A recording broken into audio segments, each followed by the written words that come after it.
Baspa supremo Mayawati ने लोकसभा चुनाव में करारी हार के बाद एक बार फिर से अपनी पार्टी को खड़ा करने के लिए अपने भतीजे आकाश आनंद को आगे किया है। आकाश बसपा के नेशनल कोऑर्डिनेटर की भूमिका में अपनी फिर से पारी शुरू करेंगे और पार्टी की रणनीति को तैयार करने की जिम्मेदारी संभालेंगे।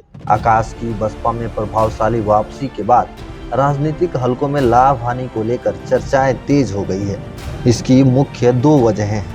आकाश आनंद लोकसभा चुनाव के दौरान अपने भाषणों के जरिए खुद को एक गतिशील नेता के रूप में स्थापित करने का प्रयास किए। उनके रैलियों के भाषणों ने यूपी में काफी ध्यान आकर्षित किया। इन भाषणों के कारण मायावती ने आकाश को किनारे कर दिया था, लेकिन उनकी दमदार वापसी ने चर्चाओं को हवा दे दी है कि बसपा अब और अधिक पारदर्शी राजनीति करेगी।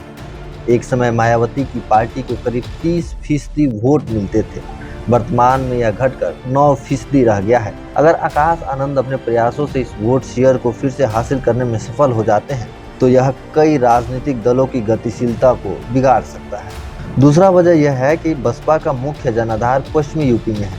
2007 में जब मायावती ने यूपी में अपने दम पर पूर्ण बहुमत से बसपा की सरकार बनाई थी, तब पार्टी ने पश्चिमी यूपी में 50% से अधिक सीटें जीती थी। आगरा, बिजनौर, मेरठ, बुलंदशहर, अमरोहा और सहारनपुर में इसने बेहतरीन प्रदर्शन किया था। हालांकि 2012 में पार्टी सत्ता से बाहर हो गई, लेकिन पश्चिमी यूपी में इसका गढ़ बरकरार रहा।